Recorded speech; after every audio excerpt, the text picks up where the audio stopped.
Depuis 2022, grâce au mécénat d'Aesio Mutuel via le fonds ONF Agir pour la forêt, l'Office national des forêts travaille avec l'INRAE sur un projet d'innovation pour protéger les usagers et les professionnels de la forêt contre les tiques. Nous sommes au sein du laboratoire Tous Chercheurs, au centre INRAE Grand Est de Nancy.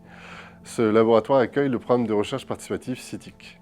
Dans l'hémisphère nord, les tiques sont le premier vecteur de maladie pour les humains. Les tiques sont des acariens hématophages stricts, c'est-à-dire qu'elles se nourrissent uniquement de sang.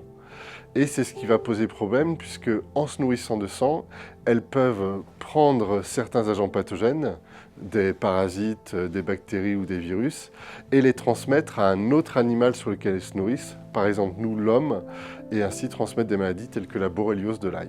Les tiques sont énormément présentes en forêt.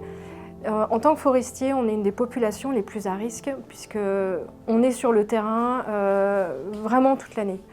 Et on se fait piquer tous les jours, mais vraiment tous les jours. On est sans cesse en contact, de près ou de loin, avec cette maladie. Alors le projet consiste à développer des solutions alternatives aux répulsifs chimiques qu'on utilise généralement pour se protéger contre les tiques, mais cette fois-ci de manière mécanique, puisque les répulsifs chimiques ont des effets nocifs pour la santé à terme et aussi pour l'environnement. Ce qu'on appelle des solutions mécaniques, c'est des matériaux qui puissent jouer sur deux effets. Donc l'effet barrière, c'est-à-dire qu'on souhaite à ce que les tiques ne rentrent pas dans le vêtement, aux extrémités, et également fixe les tiques, donc neutralise les tiques une fois sur le vêtement. Avec CITIC, on a fait un travail de recherche bibliographique au niveau scientifique pour savoir s'il existait déjà des solutions au niveau mondial. Pour l'instant, il semble qu'on soit un peu les seuls sur cet axe de recherche-là. En 2023-2024, on a beaucoup avancé. On a notamment commencé à structurer plusieurs pistes de réflexion qu'on a menées à bien.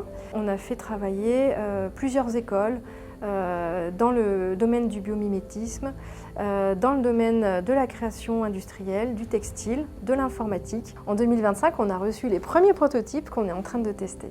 Alors, les points forts du mécénat, la relation de confiance qu'on peut avoir avec le mécène, parce que d'une part, c'est lui qui nous choisit, et ensuite, on travaille ensemble, c'est un vrai partenaire, pour moi, il fait partie de l'équipe. Nous avons établi depuis 4 ans des relations de partenariat de confiance avec notre interlocutrice du fonds de dotation et avec la porteuse de projet, Marilyn. Aesio Mutuel, la 3e mutuelle santé en France, a souhaité soutenir ce projet depuis 2022 puisque c'est un projet concret, un enjeu de santé publique majeur et nous avons à cœur d'accompagner nos 2 300 000 adhérents en matière de couverture sociale, de soins et de prévention. Alors on a déjà vraiment des résultats qui sont super encourageants et surtout c'est un projet qui bénéficiera à toutes et à tous les usagers de la forêt. Vous pouvez être vous-même acteur de ce projet en nous soutenant via le fonds ONF Agir pour la forêt.